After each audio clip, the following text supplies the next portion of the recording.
नमस्कार। कार्यक्रम सीधा कुरा जनतासँग हेर्नको निमित्त न्यूज 24 टेलिभिजन हेरेर बसिरहनुभएका सम्पूर्ण दर्शक महानुभावहरूलाई स्वागत छ। म वीरेन्द्र जैरू।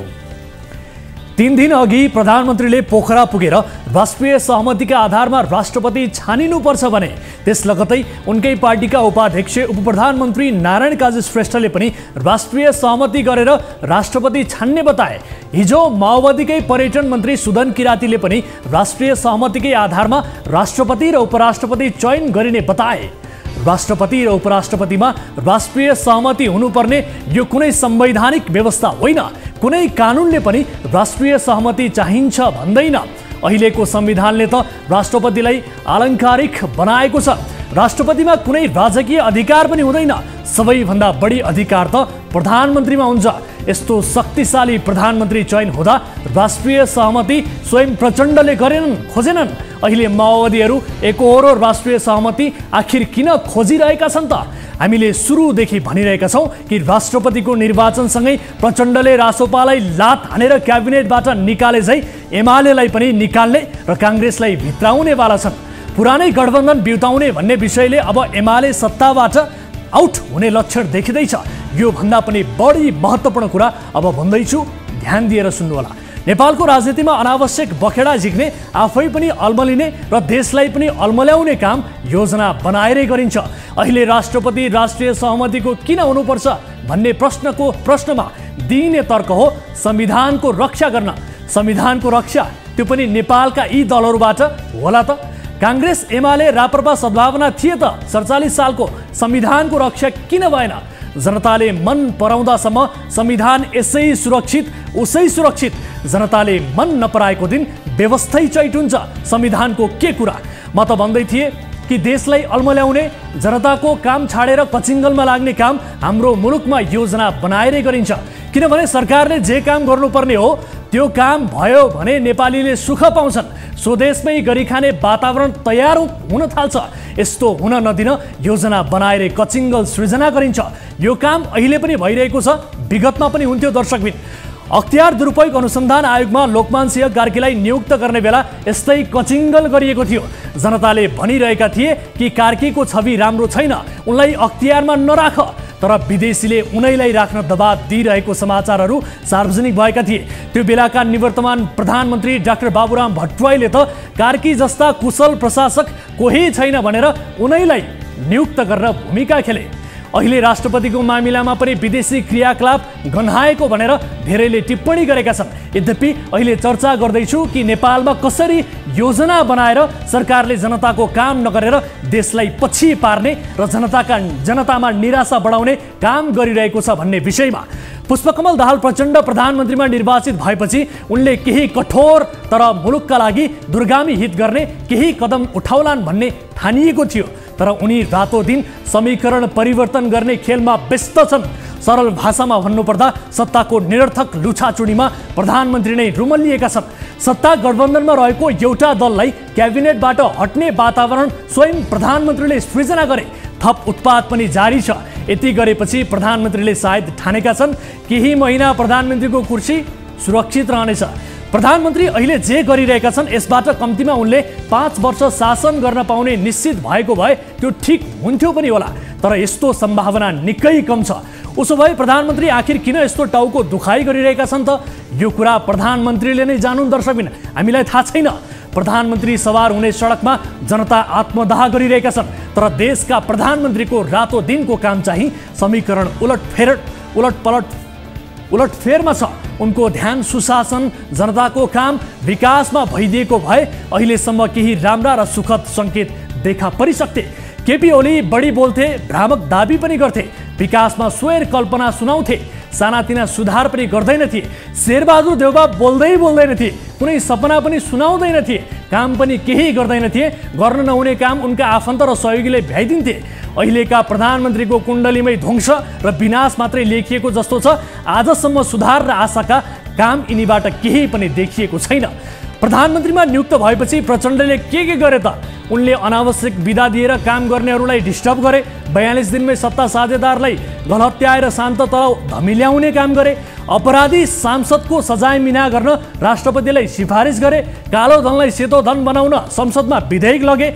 अदालतले हेरिरहेको जरिमाना सम्बन्धी मामिलामा अदालतलाई उछिनेर राष्ट्रपतिबाट माफी दिलाए। आफ्ना कार्यकर्ताको छोरालाई परराष्ट्र मामिला सल्लाहकारका रूपमा जागिर दिलाए। राष्ट्रपतिका लागि सहमति, राष्ट्रिय सहमति भन्दै गर्नै नपर्ने कचिङ्गल झिकेर उनी राष्ट्रको ध्यान बेकारका मामिलामा तान्ने प्रयास गरिरहेका छन्। यस्तो किन भइरहेको छ त? यसको फेरि पनि जवाफ हुन्छ। नेपालमा यस्तो काम अनायासै हुँदैन। नेताको स्वार्थहरूका कारण पनि हुँदैन। यस्तो काम योजना बनाएरै गरिन्छ।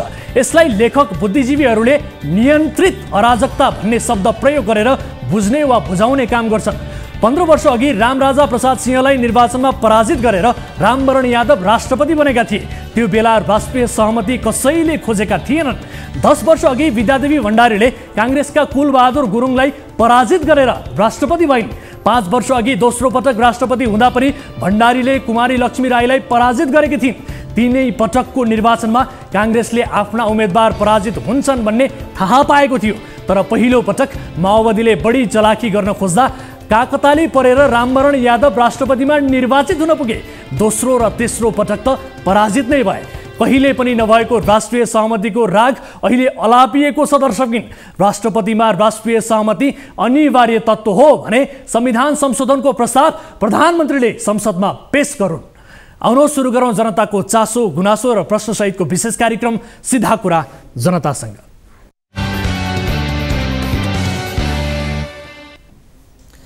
स्वागत छ दर्शक महानुभावहरू। कार्यक्रम सिधा कुरा जनतासँगको नयाँ श्रृङ्खलामा विविध विषयसहित कार्यक्रममा उपस्थित भएका छौँ।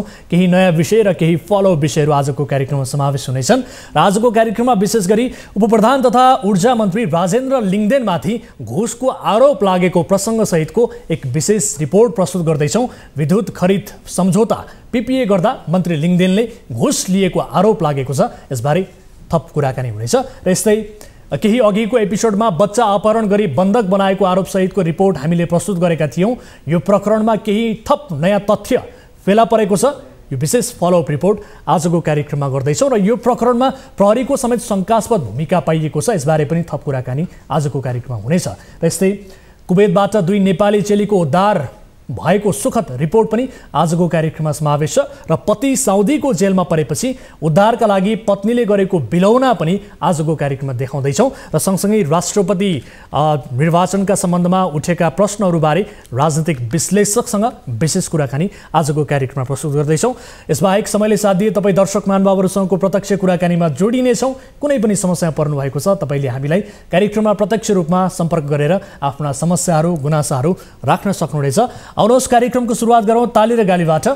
यसअघि हामीले सोधेको प्रश्न थियो, प्रधानमन्त्रीका परराष्ट्र सल्लाहकारका रूपमा नियुक्त रूपक सापकोटा पूर्व सभामुख अग्नि सापकोटाका पुत्र भएकै कारण नियुक्त भए भनिनु उनका लागि न्यायपूर्ण हुन्छ? हुन्छ भन्नेले तालीमा र हुन्न भन्नेले गालीमा भोट गर्नुपर्ने थियो। जसअनुसार 52.95%ले तालीमा र 47.05%ले गालीमा मत जाहेर गर्नुभएको छ। अर्थात् रूपक सापकोटा पूर्व सभामुख अग्नि सापकोटाका पुत्र भएकै कारण नियुक्त भए भनिनु उनका लागि न्यायपूर्ण हुन्छ भन्नेमा बढी मत परेको छ। तालीमा दर्शकहरूले बढी मत व्यक्त गर्नुभएको छ। अब ताली र गालीका लागि आजको प्रश्न यस प्रकार छ। नेकपा एमालेका अध्यक्ष केपी शर्मा ओलीले फागुन 1लाई हिंसा दिवस भन्दै जनयुद्ध दिवसमा सार्वजनिक बिदा दिइएको प्रति दुःख व्यक्त गरेका छन्। अध्यक्ष ओलीको यो अभिव्यक्ति सत्ता गठबन्धनमा आएको खटपटको प्रतिक्रिया हो भन्नेले तालीमा र होइन भन्नेले गालीमा भोट गर्नुहोला। हाम्रो पात्रोको एप्लिकेसनमा गएर ताली र गालीका लागि भोट गर्न सक्नुहुनेछ र भोटिङ सुरु हुन्छ। अब आजको पहिलो अनि महत्त्वपूर्ण विषय, नेपालमा घुस बिना एउटा टेबलको फाइल अर्को टेबलमा पनि पुग्दैन, यो सबैलाई थाहा छ। तर यसपटक नयाँ ऊर्जा मन्त्रीले एकै पटक 1500 मेगावाट बिजुलीको पिपिए गरिदिए, अर्थात् 1500 मेगावाट बिजुली खरिद गर्ने सम्झौता।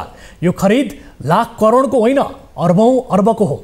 एउटा सेक्युरिटी प्रिन्टिङ प्रेस खरिदमा 70 करोड घुस मागिन्छ। 2 जहाज खरिद गर्दा 4 अर्बभन्दा बढी हिनामिना भएको दावी गरियो। अर्बौं अर्बको बिजुली खरिदको सम्झौता गरिँदा पानी मात्रै पिएर गरियो होला त? हुनसक्छ पानी मात्रै पिइएको थियो, हुनसक्छ कुनै गम्भीर आर्थिक खेल पनि भयो। घुस खानु र आमाको रगत खानु उस्तै हो भन्ने नारा प्रचारमा ल्याएका राजेन्द्र लिङ्गदेन माथि यस्तो गम्भीर आरोप लागेपछि उनले सफाइमा केही कुरा लेखेका छन्। विशेष रिपोर्ट हेर्नुहोस्। धक्कुका साथ, गौरवका साथ, हिम्मतका साथ भनेको छु, भ्रष्टाचार गरेर खानु, आमाको रगत खानु सरह मानेर म राजनीतिमा रहनेछु। यो जुनीमा त के अर्को जुनीमा पनि भ्रष्टाचार गर्यो भन्ने कुरा तपाईको कानले सुन्नु पर्ने छैन। घुस खानु, आमाको रगत खानु सरह हो भन्ने नारा दिएर निर्वाचन जितेका राष्ट्रिय प्रजातन्त्र पार्टी राप्रपाका अध्यक्ष उपप्रधान तथा ऊर्जा मन्त्री राजेन्द्र लिङ्गदेनमाथि घुस दिएको आरोप लागेको छ। मन्त्री लिङ्गदेनमाथि नेपाल विद्युत प्राधिकरणले निजी क्षेत्रसँग विद्युत खरिद सम्झौता PPA गर्दा 1 अर्ब घुस दिएको आरोप लागेको हो। लामो समयदेखि रोकिएको प्रवाही नदीमा आधारित जलविद्युत आयोजना ROR को खरिद बिक्री सम्झौता PPA 2079 माघ 24 गतेबाट खुला गरिएको हो। 1500 मेगावाटबाट लगभग 1 अर्ब रुपियाँ घुस बापत सङ्कलन हुने देखेपछि मन्त्री लिङ्गदेन समेत राजी भई सम्झौता खुला गरिएको आरोप छ। मन्त्री लिङ्गदेन प्राधिकरणका निर्देशक कुलमान घिसिङ र केही ऊर्जा व्यवसायीहरूको प्रभावमा परेको भन्दै केही अनलाइन सञ्चार माध्यममा समाचार नै सार्वजनिक भएको थियो।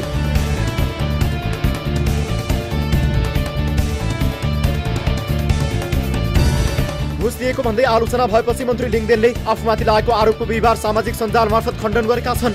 बिहिबार आफ्नो फेसबुकमा उनले लेखेका छन्, केही दिन अघि नेपाल विद्युत प्राधिकरणले निजी क्षेत्रसँग विद्युत खरिद सम्झौता PPA गर्दा मैले 1 अर्ब रकम लिएको भनी सुनियोजित ढङ्गबाट गरिएको दुष्प्रचारप्रति मेरो गम्भीर ध्यानाकर्षण भएको छ।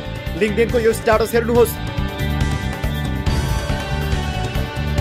विद्युत खरिद सम्झौता मात्र नभएर आफ्नो जिम्मेवारीमा रहेको मन्त्रालयमा हुने कुनै पनि निर्णयमा आफूले 1 रुपियाँ पनि हिनामिना नगरेको दाबी गरेका छन्। साथै आफूमाथि लागेको आरोपमा कसैले सत्य प्रमाण ल्याएमा आफू झुन्डिन तयार रहेको समेत उल्लेख गरेका छन्।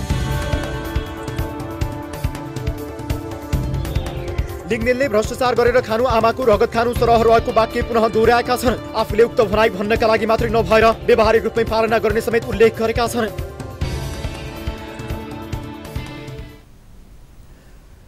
दर्शक महानुभावहरू, भ्रष्टाचार गर्नु, आमाको रगत खानु सरह हो भन्ने नारा प्रचारमा ल्याएर निर्वाचित समेत भएका राष्ट्रिय प्रजातन्त्र पार्टीका अध्यक्ष राजेन्द्र लिङ्गदेनमाथि घुसको आरोप लागेको प्रसङ्ग सहितको रिपोर्ट हामीले प्रस्तुत गर्यौँ।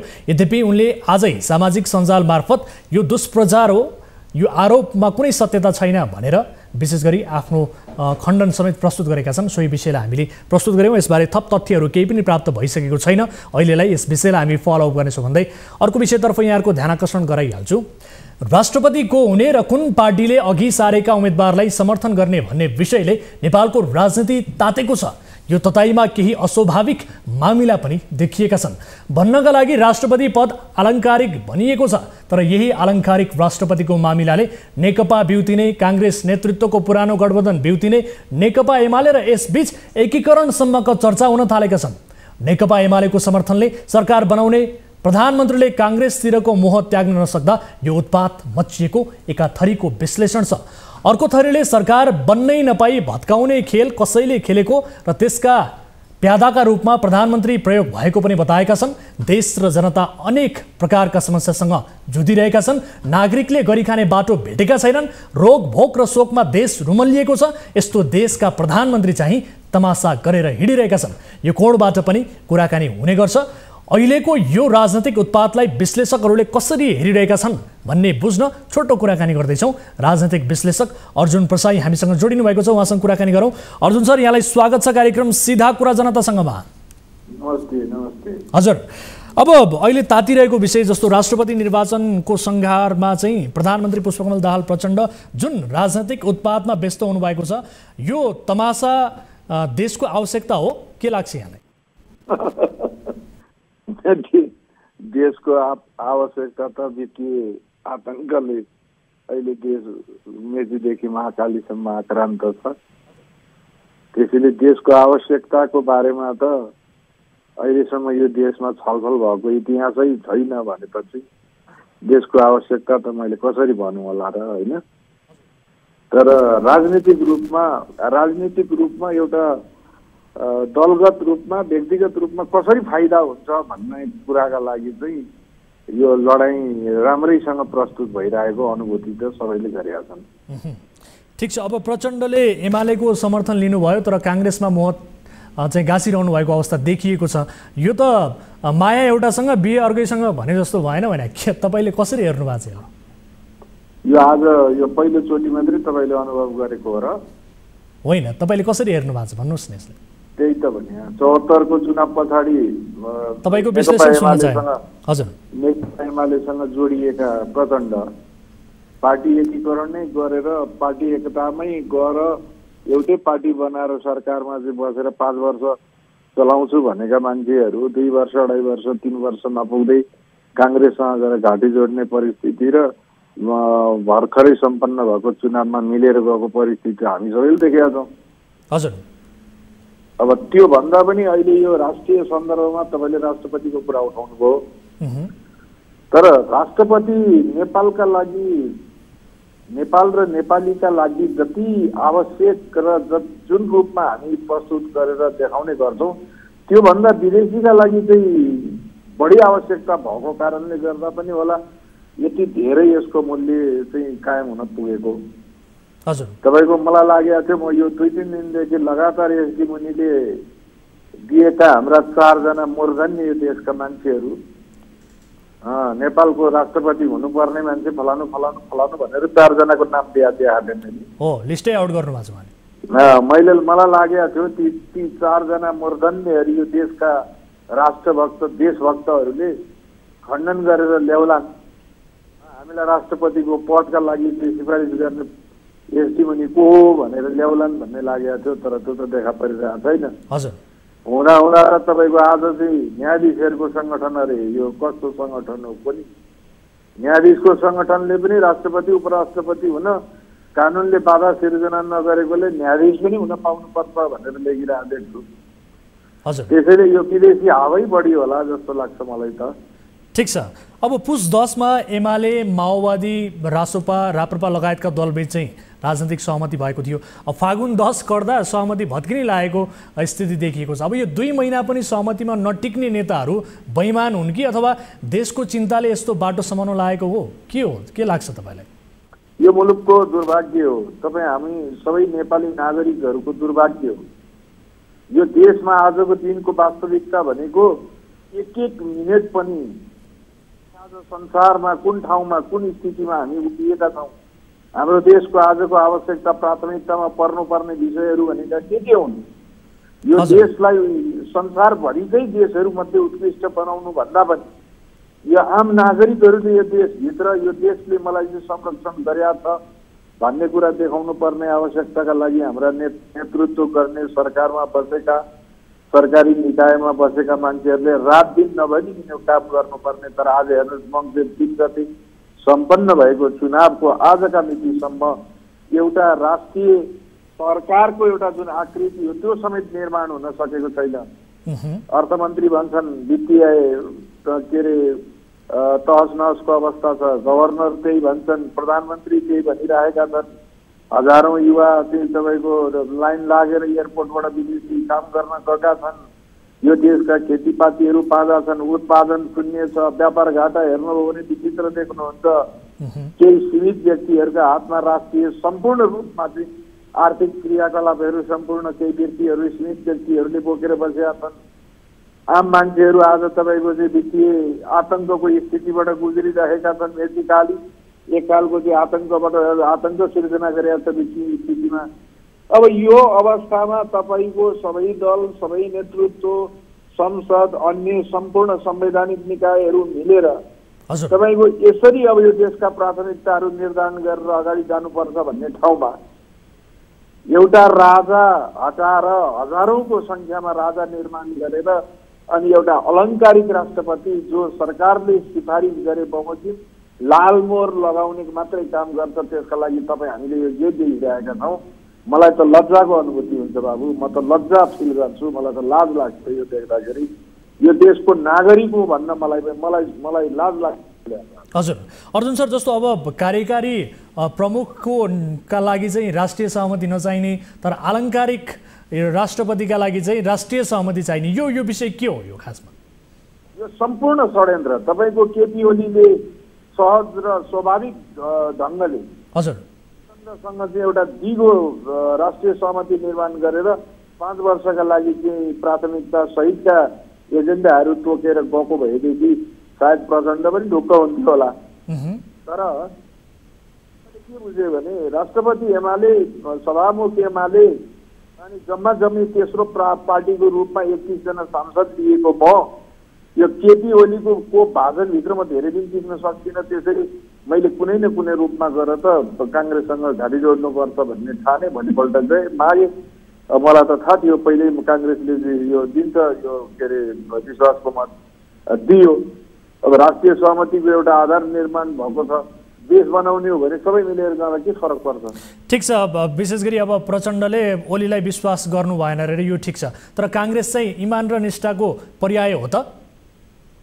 काङ्ग्रेस मात्रै किन भन्नुहुन्छ, यो नेपालभित्र रहेका जति पनि दलहरू तपाईँ आज शक्तिमा अथवा संसदभित्र उपस्थित देख्नुहुन्छ, हजुर, त्यसभित्र निष्ठा बोकेको मान्छे भने त एउटा मजदुर किसान पार्टी बाहेक अरू कसलाई देख्नुहुन्छ? कसैलाई पनि देख्नुहुन्न। त्यसैले काङ्ग्रेसले पालना गर्ने, एमाले छोड्ने, उसले पालन गर्ने, उसले छोड्ने भन्ने त कुरै भएन। जब तपाईँको स्वार्थ शक्तिमा गएर केन्द्रित हुन्छ, सत्तामा गएर केन्द्रित हुन्छ, हुने त योभन्दा अरू तपाईँले त कल्पना पनि नगरे हुन्छ नि। हजुर, त्यसैले सत्ता र शक्तिमा केन्द्रित दलहरूको जुन यो सोचाइबाट उन्मुक्ति जबसम्म दलहरूले पाउँदैनन् तबसम्म यो देशले मुक्ति पाउने कुरा त सम्भव छैन। अर्जुन सर, तपाईँले केही बेर अघि जस्तो अब राष्ट्रपतिका लागि विदेशी चासो रहेको, विदेशी हावा चलेको प्रसङ्ग पनि निकाल्नु भएको थियो। अब राष्ट्रपति विदेशीको इसारामा चासोमा भयो भने विदेशलाई के फाइदा हुन्छ होला र त्यसमाथि प्रचण्ड जस्तो एउटा राष्ट्रवादी नेता उहाँले चाहिँ सुरुङ युद्धका कुरा गर्नुहुन्छ, त्यसमाथि स्वाभिमानका कुरा गर्नुहुन्छ, उहाँ त्यस्तो विदेशको प्रभावमा परेर यो राष्ट्रपति छान्ने विषयमा त्यस्तो प्रभावमा पर्नु होला र त्यस्तो लाग्छ तपाईँलाई? कसरी पत्याउने? तपाईँको यो मुलुकभित्र यो पछिल्लो कालखण्ड राणाशाहीको समाप्ति पछाडि र 46 सालको परिवर्तन पछाडि, हजुर, राजा वीरेन्द्रको सैनिक घेराभित्रै मृत्यु भइसकेपछि, दरबारमा सवंश नाश भइसकेपछि यो तपाईँले भनेका कोही पनि मान्छेहरू प्रचण्ड भन्नुहुन्छ, मलाई लाग्छ प्रचण्ड त सधैँ झुन्डिएको तरबार मुनि 84 व्यञ्जन खान बसेको मात्रै अनुभूति गर्छु म त। त्यसैले तपाईँ विदेशीको मान्छन् मान्दैनन्, हिजो विदेशीकै मानेर त्यो के भन्छ कथित जनयुद्ध प्रारम्भ गरेको हो। विशेष गरेर भारतीय इसारामा त्यो प्रारम्भ गरेका थियो। अब त दस्तावेजहरूले पनि त्यसलाई पुष्टि गर्न थालिसकेका छ। एसडी मुनिकै धेरैवटा चाहिँ आए, त्यस पछाडि विदेशी भारतीय कूटनीतिज्ञहरूका किताबहरूमा प्रस्तुत भइसकेका विषयहरू हुन् र प्रचण्डले खण्डन गरेका छैनन्। तपाईँको यो कति पैसा विदेशबाट कति फन्डिङ नेपालमा आयो, एनजिओहरूले के प्रयोजनमा त्यो खर्च गरे, त्यो माओवादी जनयुद्धमा ती पैसाहरू कसरी लगानी भए, हतियार किन्नलाई ती किन कसरी भए, यही राष्ट्रपतिको चुनावको अगाडि तपाईँ अमेरिकाबाट कतिजना चाहिँ राजनयिकहरूको नेपालमा भ्रमण भन्नुहोस् त। हजुर, त्यस पछाडि भारतीय कूटनीतिज्ञहरू सम्झिनुहोस्। अहिले म सुन्दैछु सिआइएको आज एउटा न्युज हेरिरहेको थिएँ, धन्न सिआइएका प्रमुख नेपाल श्रीलङ्काबाट सिधै नेपाल आउने कुरा चाहिँ अब यो धेरै विरोध हुन्छ भोलिका लागि भनेर होला, त्यो चाहिँ के अरे सुरक्षाको कारण देखाएर नेपाल आउन दिएनन् अरे परराष्ट्र मन्त्रालय अन्तर्गत भनेर सुन्दैछु अहिले हेरेँ एउटा न्युज। हजुर, त्यसले गर्दाखेरि अब सिआइएका र अब चिनिया खुफिया एजेन्सीहरू होला, चिनिया राजदूतको सक्रियता तपाईँ देखिरहनु भएको छ। हो, त्यसैगरी भारतका राजदूतको सक्रियता पनि उस्तै छ होइन? यो सक्रियतालाई कसरी लिने? छोटोमा गम्भीर यो मुलुकलाई अब सार्वभौम यो के भन्छ सार्वभौम र जनतामा चाहिँ सार्वभौमिक सत्ता जनतामा निहित भन्ने जुन भ्रमहरू छरेको छ नि, तपाईँ यो कुरालाई अब हामी बुझ्ने मान्छेले चाहिँ अब स्वीकार नगर्ने स्थितिमा हामी पुगेका छौँ। म चाहिँ त्यसरी पुगेका छु। यो स्वतन्त्र छैन, हजुर, यो सार्वभौम पनि छैन, यो स्वतन्त्र पनि छैन। अब यो देशमा हेर्नुहोस् है, गरी खाने वातावरण नभएर जनता सडकमै आत्मदाह गरिरहेछन्। सरकारमा बसेका मानिसहरू चाहिँ कृत्रिम रूपमा चाहिँ राजनीति धमिलो पार्ने, शान्त तलाउमा ढुङ्गा हान्ने, आफै पनि ठोस काम नगर्ने, काम गर्न खोज्नेहरूलाई पनि सार्वजनिक विधा दिएर काममा चाहिँ डिस्टर्ब गर्ने गरिरहेको यो अवस्था देखिन्छ। अब देशलाई यस्तो भुमरीमा पार्ने काम नेपाली नेताहरूकै विवेकको उपज हो कि अथवा अरू कसैले फिडिङ गरिरहेको ठान्नुहुन्छ? के ठान्नुहुन्छ यहाँ छोटोमा? यो माओवादीका प्रचण्ड जसरी तसरी त्यो कथित मान्छे मार्ने हिंसात्मक गतिविधि थियो त्यसलाई उहाँ कुनै न कुनै रूपबाट चाहिँ सही थियो भनेर ठहराउन लागि पर्नु भएको छ। त्यसैले उहाँ सबै दलसँग बार्गेनिङ गर्नुहुन्छ। हजुर, तपाईँको 1 गते जनयुद्ध दिवस दिँदाखेरि मन्त्री परिषदले निर्णय गर्यो। मन्त्री परिषदमा आजको दिन एमालेको सबभन्दा बहुमत सहितको शक्तिशाली मन्त्रालयहरू दिएर बसेका मान्छे छन्, कसैले विरोध गरेन। हिजो प्रचण्डले पार्टी फुटाएर जाँदाखेरि, काङ्ग्रेससँग मिल्न जाँदाखेरि केपी ओलीले गरेका गाली भनेका कुराहरू तपाईँ निकालेर हेर्नुहोस्। अब त्यति बेला कोही बोलेन। 1 गते त्यो हिंसात्मक दिवस थियो, वास्तवमा नागरिक स्तरबाट बरु विरोध हो। यिनीहरू कोही चिक्क एकजना पनि बोलेन। राप्रपा भन्ने राजा र यो फलानो चिलानो ढिस्कानो भनेर आएको राप्रपा शुद्ध त्यहाँ गएर ल्याप्चे लाएर मन्त्री के अरे त्यहाँबाट पास गरायो। तर आज केपी ओलीले वक्तव्य जारी गरे, त्यो त हिंसा दिवस। हजुर, यस्तो कुटिलता, यस्तो यो एक लाज शरम घिन डर कसैको त्रास अब यीमा रहेन। हजुर, जे पनि बोल्छन्, जे पनि गर्छन्, यिनीहरूलाई डर भनेको जम्मा जम्मी विदेशीसँग हो, नेपाली नागरिकसँग यिनीहरूलाई डर पनि छैन। नेपाली नागरिकको सुख र समृद्धि, नेपालको सुख र समृद्धिसँग पनि यिनीहरूलाई कुनै पनि सरोकार छैन। हजुर, यिनीहरूलाई आज डर छ भने केवल हिजो यिनीहरूले पैसा लिएका छन्, हिजो यिनीहरूले ल्याप्चे लगाएका छन्, चाहे त्यो दक्षिण होस्, चाहे त्यो पश्चिम होस्, चाहे त्यो युरोप होस्, कहाँबाट के चिज भइरहेछन् त्यहीबाट मात्रै यिनीहरू त्रसित छन्। बाँकी यो मुलुकप्रति यिनीहरूको कुनै निष्ठा देखिँदैन। त्यसैले अब खै के भनौँ भाइ, अब यो त बोल्न पनि मलाई त आजभोलि शरम लाग्छ, त्यसैले बोल्न पनि मन लाग्दैन भाउ।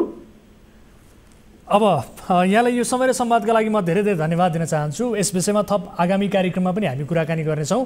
अहिलेका लागि धन्यवाद सर यहाँलाई। सर धन्यवाद, तपाईँलाई पनि बाबु धन्यवाद। दर्शक महानुभाव, राजनैतिक विश्लेषक अर्जुन प्रसाईसँग हामीले राजनैतिक संवाद गऱ्यौँ। अहिले पछिल्लो समय राष्ट्रपतिको निर्वाचनको विषयले नेपाली राजनीति निकै तरङ्गित बनिरहेको छ। सत्ता गठबन्धन नै भत्किने खतरामा देखिएको अवस्था छ। यही विषयमा हामीले कुराकानी गऱ्यौँ। कार्यक्रममा पालो भएको छ ब्रेक पछाडि फेरि उपस्थित हुनेछौँ। कतै नजानुहोला, विशेष फलोअप रिपोर्ट बाँकी छ। यहाँहरू हेरिरहनु भएको छ कार्यक्रम सीधा कुरा जनतासँग मात्र न्युज 24 टेलिभिजनमा।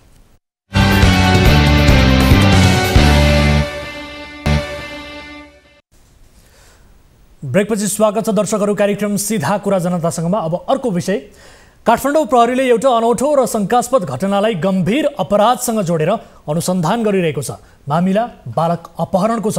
अपहरणको आरोपमा काठमाडौँ लोलाङ बस्ने पूजा गुरुङ, उनका पति सुबित मगर र उनका दाइ कृष्ण तामाङलाई प्रहरीले पक्राउ गरेर 1 महिनादेखि हिरासतमा राखेको छ। यो विषय हामीले यसअघि पनि प्रसारण गरेका थियौँ। अहिले हामी अपहरण गरेर बालकलाई राखिएको भनिएको घरमै पुगेका छौँ।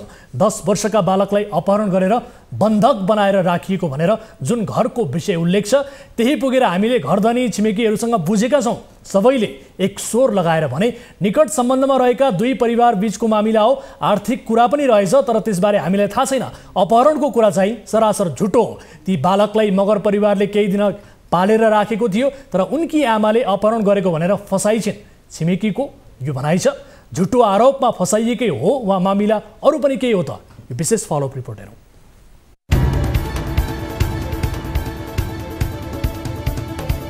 एक पक्षीय कुरा सुन्दा फिल्मी शैलीमा गरिएको अपहरणको एउटा घटनाले तरङ्ग सिर्जना गरिरहेको छ। 10 वर्षीय बालक अपहरण गरेको आरोपमा 36 दिनदेखि 3 व्यक्ति प्रहरी हिरासतमा छन्। तर प्रहरी प्रतिवेदन र मिसिनमा संलग्न कागजातहरूबाट घटना बनावटी जस्तो देखिन्छ। घटना अनुसन्धानमा संलग्न भनिएका प्रहरीकै भूमिकामा समेत प्रश्न उठिसकेको छ।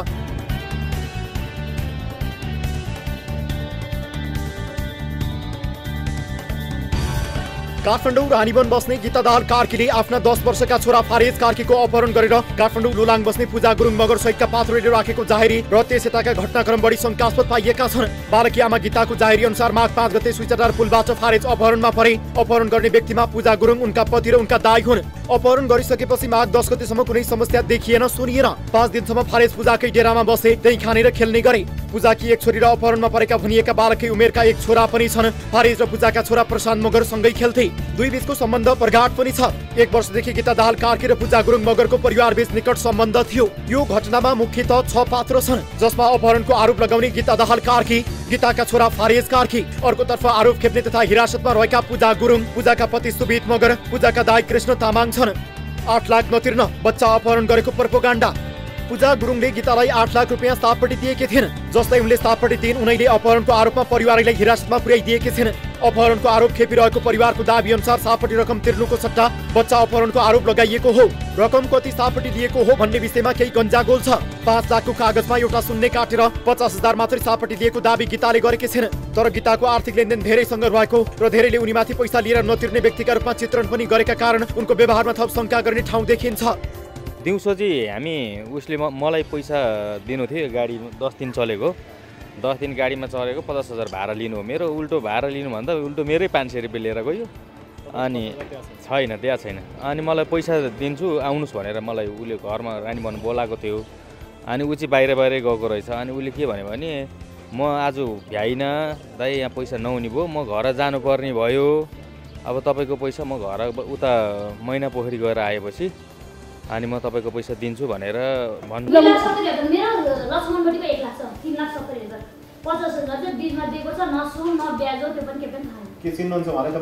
पहिला हामी 8 महिना उर्वसँगै बसेको, उसकै थ्रुबाट नै हामीले पूजा गुरुङ छ, एकदम छ, मसँग छ हो। पहिला मैले चिने हो, पहिला मैले चिनेको ऊ र मसँगै बसेको छ। उनीलाई मैले दिनु छ।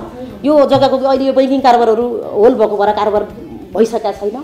उनीलाई मैले चेक दिएको छ, उसले लिएको र दिएको त क्लियर ठहरिहाल्छ नि सर। अनि उसलाई चेक दिएको छु, चेकमा डेट सिद्धियो होला। उनीलाई म डेट छैन, म फेरि भोलि पनि दिन सक्छु होइन। ठिक छ, हालिदेऊ होइन। सापटी लिने बेला निकै राम्रो सम्बन्ध भए पनि सापटी फिर्ता नभएपछि गीता र पूजाबीच सम्बन्ध चिसिँदै गएको थियो।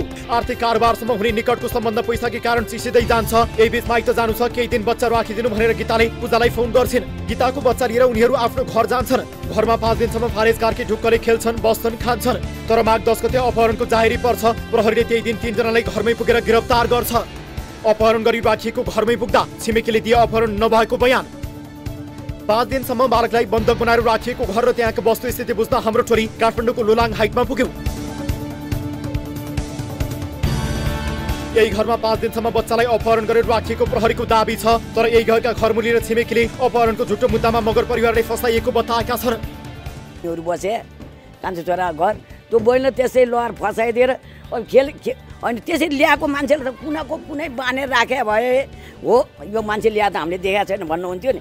त्यो त बरै खेलिहिँडेको छ बाबु, टन्न खेलेर यहाँ त्यो को भने साथीको यो यहाँ चना चटपटी खाने हो कि बहिनी, चना चटपटी खाने, यो बहिनीले नि चना चटपटी खाने, हाम्रो बाबुसित त्यहाँ बल खेल्ने, अब साथीको उसको मान्छे होला भन्यो। हामी त त्यो त याद यस्तो गर्दा के याद है। बच्चा तपाईँको यहाँ बाटोमा खेलिराख्थ्यो, त्यहाँ अझ मेरो पसलमा मैले आगो फुक्थेँ, त्यहाँ आगो ताप्न जान्थ्यो, बाटो क्रस गर्थ्यो, यहाँ आउँथ्यो। पहिला पनि त्यो बच्चा यतातिर आइरह मैले देख्थेँ। अनि त्यो उनीहरूको नितान्त उनीहरूको केस पनि के हो भने तपाईँको उनीहरूको आर्थिक कारोबार पहिला पनि भइरहेको थियो क्या। परन्त हुनै सक्दैन नि, त्यो बच्चा यहाँ आएर खाने खेल्ने डुल्ने गरिरह आनन्दसँग आउँथ्यो।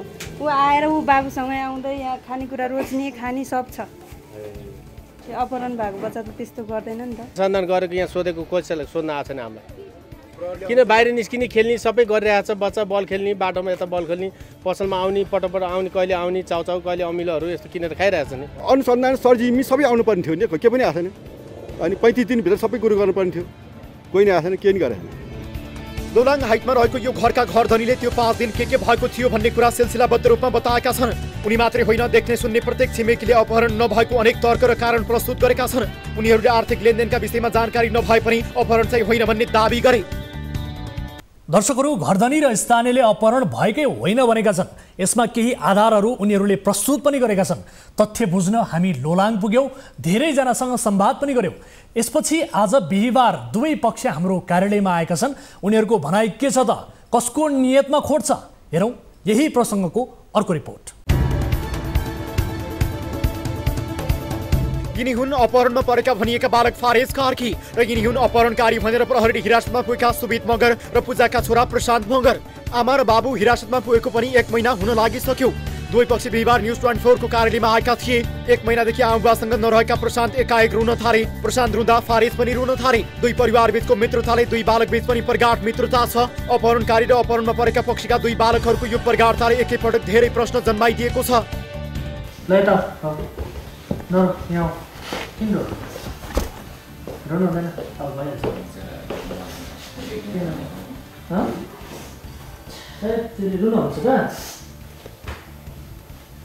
ठिक छ नि तिमीलाई पनि?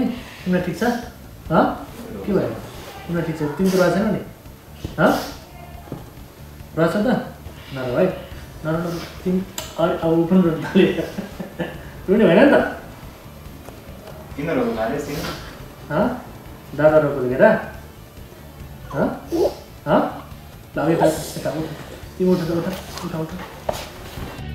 फारेसले घोकेको वा कण्ठ पारे झैँ आफू अपहरणमा परेको नै बताउँछन्। प्रहरीमा फारेसले दिएको बयान र हामीसँगको कुराकानी भने फरक छ। फारेसले प्रहरीसँगको बयानमा आफू बन्धक भएको, कुटपिटमा परेको, बाहिर जान नदिएको, आफ्नी आमासँग कुराकानी गर्न पनि नदिएको बताएका थिए।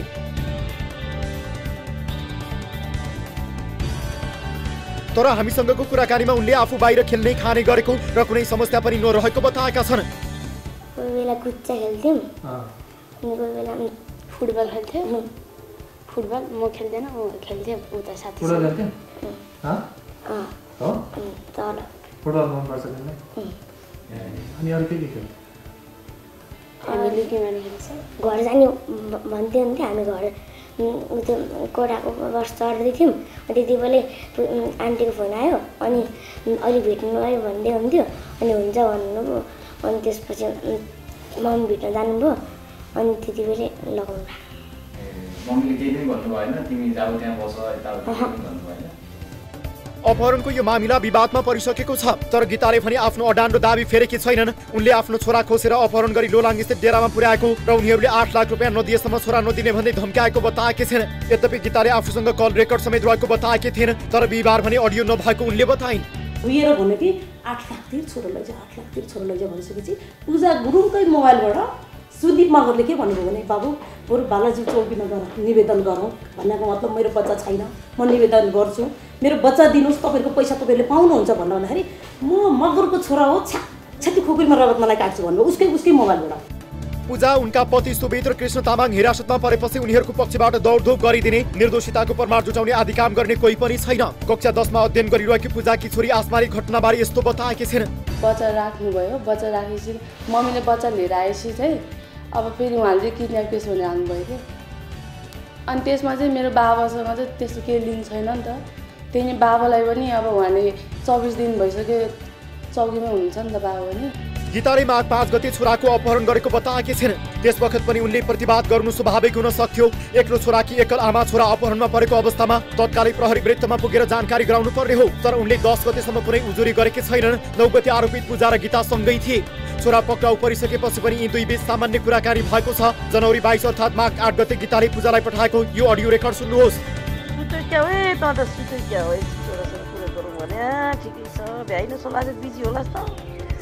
यो संवाद त्यो बेला भएको थियो जुन बेला फारेज अपहरणमा परेको दाबी अहिले गीताले गरिरहेकी छिन्। छोरा अपहरणमा परेको र अपहरणमा परेको बेला अपहरणकारीसँग हुने संवाद त्यस्तै हुन्छ होला त? यो प्रश्न पनि अहिले उठिरहेको छ। अपहरण घटनामा प्रहरीको शंकास्पद भूमिका, गीता र मुद्दा फाँटका सहीबीच पुरानो चिनजान। यस घटनामा कालीमाटी प्रहरीका मुद्दा फाँटका वरिष्ठ सही सुरेन्द्र स्वारको भूमिका शंकास्पद देखिएको छ। जाहेरवाली गीताको यो बीचमा 14 पटक कुराकानी भएको छ। उनीहरूको यो घटना हुनुभन्दा अगाडि एकअर्का बीच चिनजान छ भन्ने कुरा प्रहरीको आफ्नै कल डिटेलमा देखिएको छ। यो कल डिटेल हेर्नुहोस्।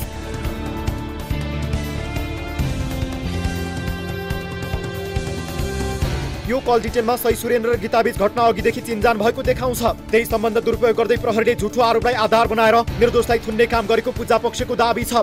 यो घटनाको अनुसन्धान अधिकृत सुरेन्द्र होइनन्। यद्यपि पक्राउ गर्न भने उनी आफै पुगेका थिए। अझै विवादास्पद विषय के छ भने यो घटनाको अनुसन्धान बालाजु वृत्तले गर्नुपर्ने थियो। तर गीता कालीमाटी वृत्तमा पुगिन् किनभने त्यहाँ उनका चिनजानका प्रहरीहरू थिए।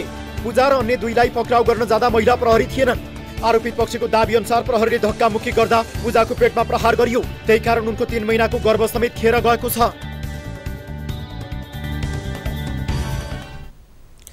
दर्शक महानुभावहरू, निकै अनौठो र शङ्कास्पद देखिएको यो प्रकरण हामीले प्रस्तुत गऱ्यौँ फलोअपका रूपमा र यस विषयमा थप कुराकानी गर्नका लागि हामीले टेलिफोन सम्पर्कमा ल्याएका छौँ नेपाल प्रहरीका केन्द्रीय प्रवक्ता डिआइजी पोषराज पोखरेललाई। प्रवक्ताज्यू, यहाँलाई स्वागत छ कार्यक्रम सीधा कुरा जनतासँगमा। हस्, धन्यवाद। हजुर, अब 1 महिनादेखि प्रहरीले अपहरणको मुद्दा दर्ता गरेर अनुसन्धान गरिरहेको छ। 3 व्यक्तिलाई हिरासतमा पनि लिएको छ। अपहरण भएको हो भन्ने बयान नाबालकले दिएका छन्। अनि उनकी आमा जसले सापटी तिर्नुपर्नेछ उसैलाई अपहरणकारी भनेर भनेकी छिन्। अब यो बाहेक ठोस आधार छैन, तर पनि प्रहरीले नागरिकलाई थुनेर दुःख दियो भन्ने कोणबाट पनि प्रश्न उठेको छ। के भन्नुहुन्छ सर? होइन, यसमा त यसो छ, अब त्यो अपहरणको कुराहरू अब चिनजान चिन्जान या नातानाला भए पनि त्यो जुन हाम्रो कानुनले स्पष्ट यो के अरे व्याख्या गरेको छ होइन मुलुकी अपराध संहिता 2074 को यो परिषद सत्रमा चाहिँ स्पष्ट व्याख्या गरेको छ। त्यो अनुसारमा कुनै व्यक्तिलाई बल प्रयोग गरी वा सो प्रयोग गरेर धम्की दिई छलकपट गरी वा डर देखाइ वा नदेखाइ झुक्किन पायो भने त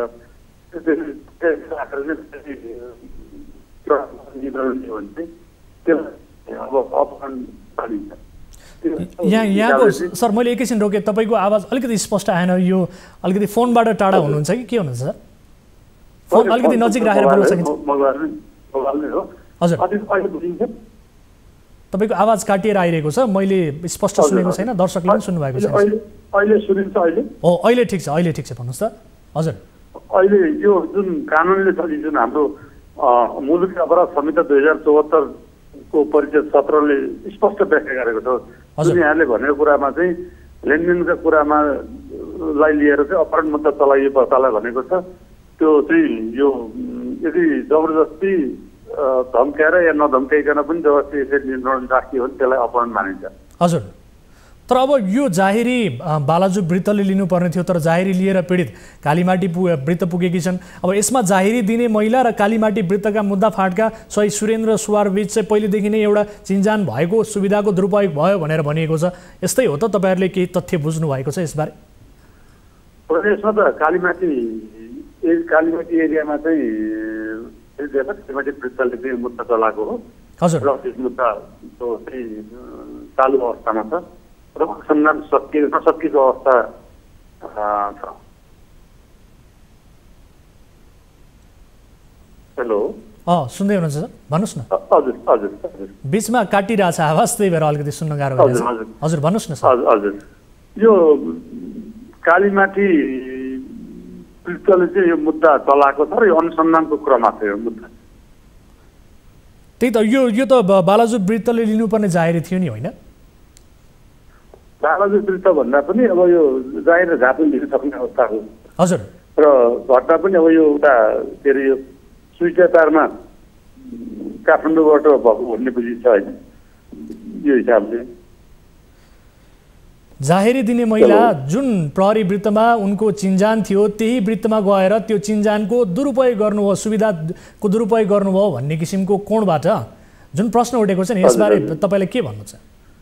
होइन, यसमा त यसो छ, अब अनुसन्धान गर्ने क्रममा यो र ऊ भन्ने भन्दा पनि अनुसन्धान कस्तो भएको छ भन्ने कुरो चाहिँ अब स्पष्ट हुनुपर्छ। हजुर, यदि अनुसन्धानमा चित्त नबुझे पीडक पक्षले पनि वकिल राखेर चाहिँ अब मुद्दा लड्ने अवस्था त्यो छुट उहाँलाई छ। त्यसले गर्दा अब अनुसन्धान नसकेको अवस्था छ। अनुसन्धान भइरहेको मुद्दामा अब अहिले नै यो भएर ऊ भयो भन्ने त हामीले अब मिलेन नि। अब जो मुद्दा फाँटका शहीद सुरेन्द्र सुवार हुनुहुन्थ्यो, जोसँग जाहेरीवालाको चिन्जान थियो भनेर भनिएको छ, उनी अनुसन्धान अधिकृत पनि होइनन्, तर आफै पक्राउ गर्न गएका छन् बगैँदा भनेर भनिएको पनि छ। यसले पनि त यो चिन्जानको सुविधालाई कहीँ दुरुपयोग भयो कि भनेर शङ्का गर्ने ठाउँ त रहन्छ कि रहँदैन सर? के लाग्छ यहाँ? होइन, यसमा त जस्तो हाम्रोमा त कस्तो हुन्छ भने चिन्जान भन्नुभन्दा पनि बाबुलाई पनि छोराले हतपडी ल्याएर अनुसन्धान गर्नुपर्ने अवस्थाको हाम्रो के अरे नोक्ति हो। त्यसले गर्दाखेरि फलानाले चिन्जान भएको यसले ल्याएर थुन्यो पक्रियो भन्ने त यो भन्ने कुरै भएन। कानुनले दिएको अधिकार प्रयोग गरेर काम गर्ने हो। तर बालकलाई चाहिँ अपहरण गरेर राखिएको घरमा हामी पुग्यौँ, घरधनीले अपहरण हुँदै होइन भनेर बयान दिएका छन्। हामीले रिपोर्टमा पनि प्रस्तुत गऱ्यौँ, यहाँले हेर्न भ्याउनु भयो कि भएन। अब छरछिमेक पनि अपहरण होइन भनेर बोलिरहेका छन्। अब दुई परिवार बीचको पुरानो निकटता, आर्थिक सम्बन्ध पनि रहेको भनेर देखियो। अब यस्तो अवस्था हुँदाहुँदै मान्छेलाई लगेर 1 महिनासम्म थुन्नु न्याय हो र भन्ने कोणबाट पनि प्रश्न उठेको छ। के भन्नुहुन्छ? होइन, यसमा त कस्तो हो भने प्रहरीले अनुसन्धान गरेर सादा पोसाकमा खटिएर त्यसपछि उहाँहरूले पनि यो होइन भन्ने कुरो गर्नुभएको थियो। त्यो बच्चा लिन जाँदा पनि बच्चा नदिएको अवस्था छ। प्रहरी मार्फत प्रहरीलाई पनि मिसबिहेभ गरेको छ उहाँहरूले सुरुमा। हजुर, अनि त्यसपछि मात्रै अनि प्रहरीले चाहिँ आफ्नो आइडी कार्ड देखाएर चाहिँ उहाँहरूलाई पक्राउ गरेर बच्चालाई नियन्त्रणमा लिएको हो। अब अहिलेसम्म यसो हेर्दाखेरि यो घटनालाई हेर्दाखेरि तपाईँहरूसँग भएका भनौँ न प्रमाण सिसिटिभी फुटेज पनि क्लियरली देखिँदैन भन्ने कुरा पनि छ होइन तपाईँहरूले के तथ्य आधारका हिसाबले अनुसन्धान गरिरहनु भएको छ के भन्न मिल्छ सर? होइन यसमा त अनुसन्धानमा मैले अघि भने अनुसन्धानमा जारी भएकोले सबै कुराहरू मैले भन्न मिलेन। अनुसन्धान अधिकृत पनि अर्कै भएको अवस्था छ र यो चाहिँ अहिले अब पछि अनुसन्धान पछि आएको चाहिँ पक्षलाई या उहाँहरूले चाहनु हो भने के भइरहेछ भन्ने कुरो हामीले दिन सक्छौँ। अदालतमा हामीले मिसिलै केस गर्नुपर्छ भनेर अनुसन्धान गरेको कुरो संयुक्त न्यायालयमा हामी गरिरहेका छौँ। त्यसले गर्दा अहिले अनुसन्धानरत मुद्दालाई चाहिँ मैले यो हो भन्न सकिनँ। ठिक छ, हामी त्यो लिन्छौँ। तर अब आरोप लागेकी महिला हिरासतमा हुनुहुन्थ्यो। आरोपित पक्षको दाबी अनुसार के छ भने प्रहरीले धक्कामुक्की गर्दा ती महिलाको पेटमा प्रहार गरियो, त्यही कारण उनका 3 महिनाको गर्भ समेत खेर गयो भनेर भनिएको छ। यो विषयको तथ्य के हो त सर? यो त मलाई जानकारी भएन होइन। यो आरोप त जे पनि लाउँदा हुन्छ। अब आरोप को बारेमा यस बारेमा मलाई जानकारी भएन। यो बारेमा थाहा छैन। उहाँको जो हिरासतमा हुनुहुन्छ ती महिलाको 3 महिनाको गर्भ चाहिँ तुरियो भन्ने किसिमको जुन आरोप छ यसबारे तपाईँलाई केही पनि जानकारी छैन? प्रहरीकै धक्कामुक्काका कारण मलाई जानकारी छैन यो बारेमा। आरोप त जिल्ला पनि हुन्छ नि, प्रमाणित भइहाल्छ नि। हजुर, त्यो त प्रमाणित हुन्छ नि। हस्, धन्यवाद प्रवक्ताजी। यसबारेमा तपाईँले आफ्ना कुराहरू राखिदिनु भयो। हामी यस विषयलाई गम्भीरताका साथ फलोअप गर्नेछौँ र यसबारे थप तथ्यहरू के छन् यो पनि हामी तपाईँहरूसँग प्रस्तुत गर्नेछौँ। तपाईँहरूसँग पनि यस विषयमा भएका अनुसन्धानका बारेमा हामी पक्कै पनि बुझ्नेछौँ। समय र संवादका लागि धन्यवाद सर। हस्, धन्यवाद। अब अर्को विषयतर्फ यहाँको ध्यान आकर्षण गराउँछौँ। यो विषयलाई हामी गम्भीरताका साथ फलोअप गरि नै रहेका छौँ। सिन्धुलीका पूर्णबहादुर तामाङ साउदीमा गाडी चलाउँथे। एक दिन गाडी दुर्घटनामा पर्यो तर उनी भाग्यले बाँचे। टाउको र हातमा चोट लागेको थियो। चोट गहिरो नभएकाले उनी बाँचे। जुन गाडीमा दुर्घटना पर्यो त्यो गाडीका धनीले चालकको लापरवाहीले दुर्घटना भएको र गाडी क्षतिग्रस्त भएको दावी गर्दै प्रहरीमा जाहेरी दिए। प्रहरीले गाडी धनीको माग जाहेरी बमोजिम कारबाही चलायो। अदालतले पनि पूर्णबहादुरलाई दोषी मान्यो। गाडी धनीले क्षतिपूर्तिको माग गरेका छन् तर एक गरिब परिवारका पूर्णबहादुरले कहाँबाट ल्याएर ती गाडी धनीलाई क्षतिपूर्ति दिउन्?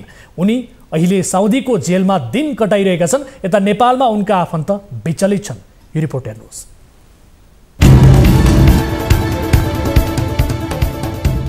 यिनी हुन् सिन्धुली कमलामाई गाउँपालिका 5 की जानकीमाया तामाङ। घरको आर्थिक अवस्था कमजोर भएका कारण परिवार पाल्न समस्या हुने देखेर उनका पति पूर्णबहादुर तामाङ झण्डै 13 वर्ष अघि साउदी अरब पुगे। साउदी रियादिस्थित डोरल नक्कल कम्पनीमा ड्राइभिङको कामका लागि उनी साउदी पुगेका थिए। उक्त कम्पनीमा उनी कुखुराको दाना बोक्ने सवारी चलाउँथे। तर आफैले चलाएको सवारी दुर्घटनामा परेपछि उनलाई साउदी प्रहरीले पक्राउ गरेर 1 वर्षदेखि थुनामा राखेको छ। गत वर्ष माघ 7 गते पूर्णबहादुरले चलाएको गाडी ओभर स्पिड भएको कारण दुर्घटनामा परेको थियो। दुर्घटनामा उनी आफै घाइते भए। उनको टाउको र हातमा चोट लाग्यो। पल्टिएको गाडीको सिसा फुटाएर उनले आफ्नो ज्यान जोगाएका थिए। घटनास्थलमा पुगेको प्रहरीले त्यसबेला उनलाई सामान्य उपचार गरेर छाडिदिएको थियो। तर दुर्घटनामा गाडीमा क्षति पुगेको भन्दै कम्पनीका मालिकले क्षतिपूर्ति माग गर्दै मुद्दा दर्ता गरे। त्यसपछि घटनाको दोस्रो दिन अर्थात् माघ 9 गते पूर्णबहादुरलाई प्रहरीले हिरासतमा लियो। क्षतिपूर्ति बुझाउन नसक्दा पूर्णबहादुर अहिले खुरियस भन्ने ठाउँमा 1 वर्षदेखि थुनामा छन्। यता विदेशमा थुनामा परेका पतिको उद्धारका लागि जानकी बेलौना गरिरहेकी छिन्। हुन्छ धेरै नै चित्त दुखाउँछ छोरछोरीले पनि। त्यही हो सर, मैले जसो तसो अहिलेसम्म भनेको थिएन। मैले 3-4 महिनासम्म अब निक्लिन्छ होला, हामीलाई चाहिँ आश भयो कि त अब निक्लिन्छ होला। पुलिसहरूलाई सम्पर्क गर्दाखेरि होइन यो सरकारी केस होइन, अब व्यक्तिगत केस हो, निकाल्छ होला साहुले भन्नुभयो। साथीहरूले पनि भन्नुभयो कि तपाईँहरू भिड गर्नु पर्दैन, हामी निकाल्छौँ जे गरे पनि भन्नुभयो। अहिले 1 वर्ष त्यही दाना पोखेको छ, पैसा तिर्न लाउँछ होला, गाडी बनाउन लाउँछ होला भन्नुभयो। वैदेशिक रोजगारीबाट कमाएको रकमले घर खर्च चलाउँदै आएका पूर्णबहादुर जेल परेपछि परिवारको बिचल्ली भएको छ। पूर्णबहादुर जानकीका 3 सन्तान छन्। तिनै सन्तानको शिक्षामा पनि नराम्रो प्रभाव परेको छ। पति जेलमा परेपछि झेल्नुसम्म दुःख झेलेकी जानकीले अहिले घर खर्च चलाउने हम्मे परेको बताएकी छिन्। छोराछोरी छन्, आमा बाउ छन्, पाल्नु पर्यो, हरेक गर्नु पर्यो मान्छेको जीवनमा होइन। त्योहरू उनीहरूले पनि बुझिदिनु पर्यो। साहुले पनि त अब साहुले नै मुद्दा हालेर राख्यो भने पनि सरकारी अब पुलिसले छोड्दैन। अब साहुलाई देखाउँछ, साहुको कुरा मनको कुरा के छ कस्तो छ। अब उसले म यसलाई यसरी राख्छु भनेदेखि कि त्यसले पहिला नै तोक्नु पर्थ्यो यति वर्ष भनेर। उसले 1 वर्ष भनेर तोकिसकेर पनि जेलबाट निकालेर थानामा लानुभयो। झन् अहिले फोन सम्पर्क पनि छैन। के भयो कस्तो भयो हामीलाई त्यसमा पनि धेरै पीर दुःख भइरह। दुर्घटनामा परेपछि पूर्णबहादुर न कतै भएका थिए न त कम्पनी मालिकको सम्पर्कबाट टाढा भएका थिए। घटनापछि कम्पनीका मालिकले जे हुनुभयो अब अर्को गाडी चलाऊ भन्दै आश्वासन दिएर पूर्णबहादुरले आफू कहाँ बोलाए, तर मालिकले अर्को गाडी चलाउन दिनु त परेको कुरा उल्टै उनलाई प्रहरी हिरासतमा पुर्याइदिए। कम्पनीका मालिकले क्षतिपूर्ति बापत 60,000 रियालको माग गरेको बताइएको छ, अर्थात् 21,18,000 बढी नेपाली रुपियाँ क्षतिपूर्तिको माग गरिएको छ। तर यत्रो रकम बुझाउने हैसियत तामाङ परिवारको छैन। घटनापछि पूर्णबहादुर कार्यरत कम्पनीका कोही पनि प्रतिनिधि सम्पर्कमा आउन चाहँदैनन्। कम्पनीका मालिकले साउदी स्थित नेपाली दूतावासको समेत फोन उठाएका छैनन्। उहाँ पनि बिमारी हुनुहुन्थ्यो अनि त्यो हस्पिटल जाने नि उसले त्यहाँ चौकीमा पठाएको थियौँ क्या हामीले। अनि त्यहाँ गएर कुरा गर्दाखेरि के अरे पहिले चाहिँ भेट्न मिल्दैन भने अरे, अनि पछि चाहिँ भेटेर आम्ने सामने बात मारेर अनिखेर लुगा दिएर अनि फर्केर आउँदाखेरि मान्छे दुब्लाएर झिट्टी भएको छ अरे।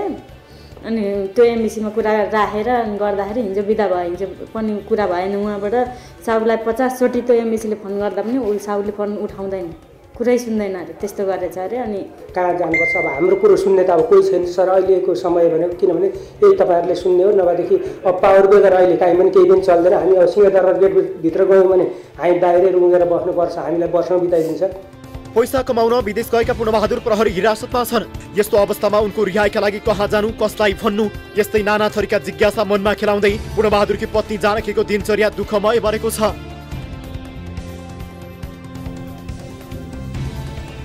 दर्शक महानुभावहरू, यो परिवार निकै विचलित छ र सँगसँगै पूर्णबहादुरको घटना के हो यसबारे बुझ्नका लागि थप बुझ्नका लागि हामीले साउदी स्थित नेपाली दूतावाससँग समन्वय गरिरहेका छौँ र उहाँहरूको अहिलेसम्म जवाब केही पनि आएको छैन। यो विषयलाई हामी फलोअप गरिरहेका छौँ। साउदी दूतावाससँग हामी कुराकानी गर्ने र उहाँहरूसँग यस विषयमा थप बुझ्ने, तथ्य बुझ्ने र समन्वय गर्ने कोसिस गरिरहेका छौँ। यस विषयलाई फलोअप गर्नेछौँ भन्दै अर्को विषयतर्फ यहाँको ध्यान आकर्षण गराइहाल्छु।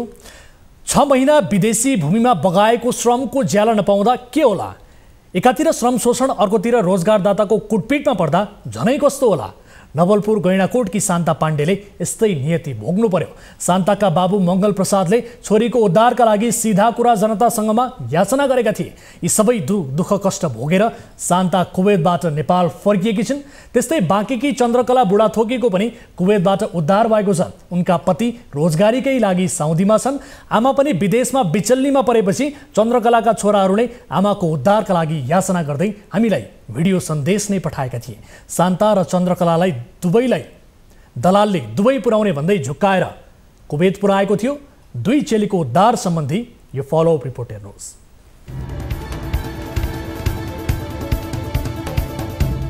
घरेलु कामदारका रूपमा कुवेत पुर्याइएकी नवलपुर गैंडाकोटकी शान्ता पाण्डे र बाँकी राप्ती सोनारी गाउँपालिकाकी चन्द्रकला बुढाथोकीको उद्धार भएको छ। कार्यक्रम सीधा कुरा जनतासँगको पहलमा र विदेशमा बिचल्लीमा परेकाहरूको उद्धारमा सहयोग पुर्याउने अभियन्ताहरूसँगको सहकारीमा यी दुवै नेपाली चेलीहरूको उद्धार सफल भएको हो। उद्धार भएपछि नवलपुरकी शान्ता मङ्गलबार र बाँकेकी चन्द्रकला बुधबार नेपाल आइपुगेका छन्। नवलपुरकी शान्ता पाण्डेलाई एजेन्ट रवि विकरे 6 महिना अघि कुवेतको जहारा पुर्याएका थिए। तर शान्ता कुवेतमा रोजगारदाताबाट यातना पाउन थालेपछि कार्यक्रमको 966औं श्रृङ्खलामा उनका बुबा मङ्गल प्रसाद ढुङ्गानाले आफ्नी छोरीको उद्धारका लागि कार्यक्रमको लाइभमै आग्रह गरेका थिए। हामीले पनि शान्ताका बुबालाई उनकी छोरीलाई उद्धार गरी सकुशल नेपाल ल्याउने बाचा गरेका थियौँ। यो सुन्नुहोस्। मलाई चाहिँ नेपाल पठाइदिनु, म यो यहाँको यातना सहेर बस्न सक्दिनँ। कहिले काममा लगाइदिएको छ, लगेको छ, ल्याएको छ, कहाँ हो, अब 10वटा घर चेन्ज गरिसक्यो। यो यहाँको यातना म सहेर बस्न सक्दिनँ। मोबाइलमा बोल्न पनि दिँदैन। अब गाह्रो काममा लगाइदिन्छ, अप्ठ्यारो छ भन्न पनि भनेर त्यस्तो कुरा गर्छ। हस्, ढुक्क रहनु होला। यो 6 महिनाको अवधिमा शान्तालाई कम्तीमा 10वटा घरमा काम गर्न लगाइयो। तर ती घरबाट उनलाई कुनै पारिश्रमिक दिइएन। अर्थात् यो 6 महिना उनले बिना तलब काम गरिन्। 1 महिना पुग्नै लाग्दा तलब बुझ्ने समयमा कामबाट छुटाउने र फेरि अर्को घरमा काममा लगाउने गरेको गुनासो शान्ताको छ।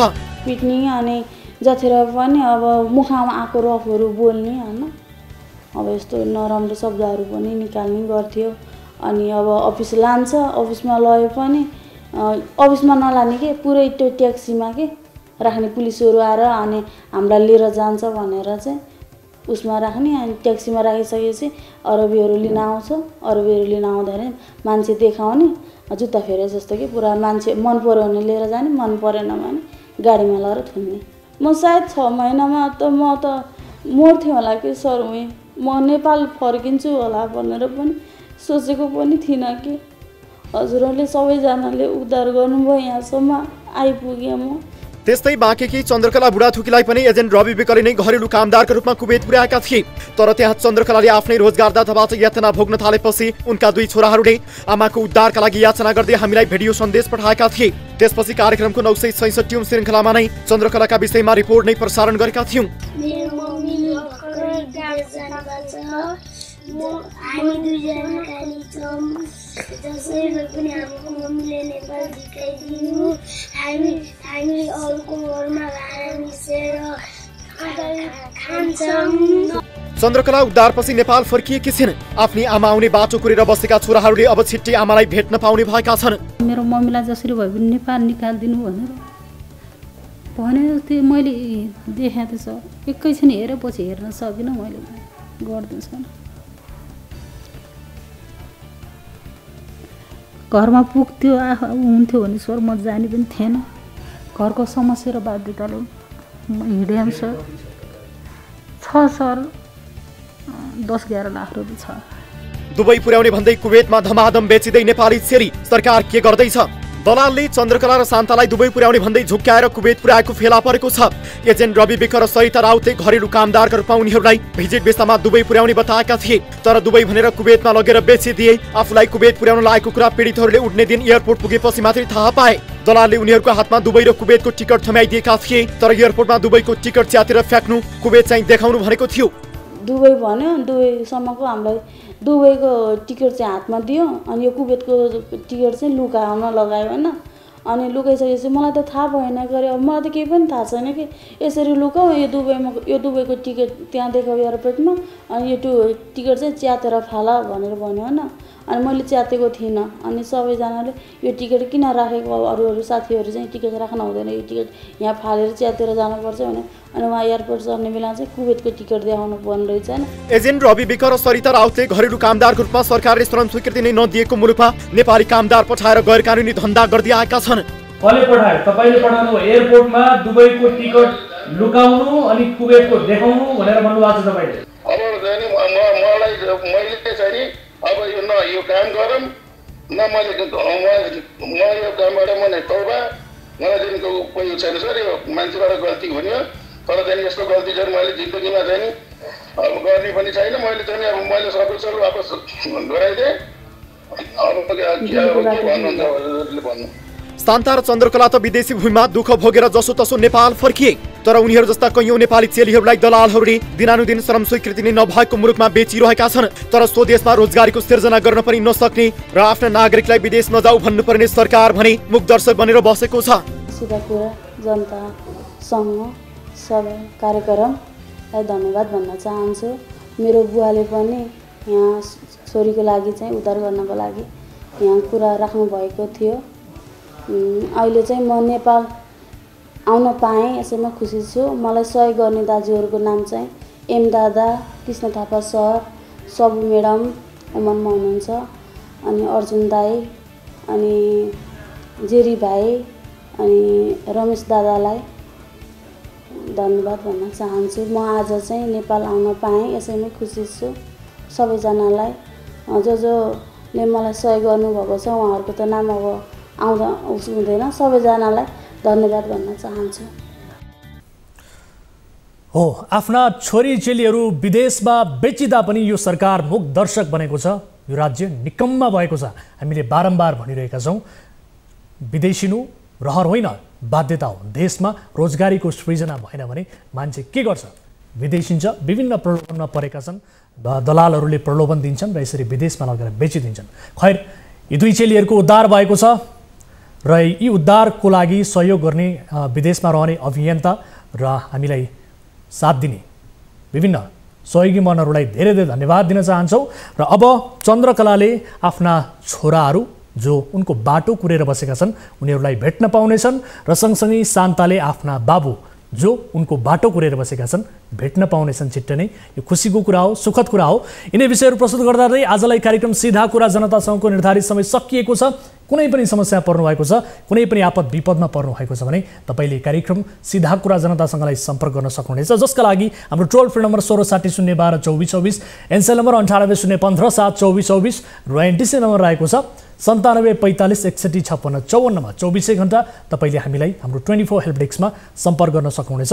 प्रत्यक्ष रूपमा भेट्न चाहनुहुन्छ भने न्युज 24 टेलिभिजनको कार्यालय बालुवाटारमा रहेको छ। तपाईँ आएर हामीलाई भेट्न सक्नुहुनेछ, आफ्ना समस्याहरू सुनाउन सक्नुहुनेछ।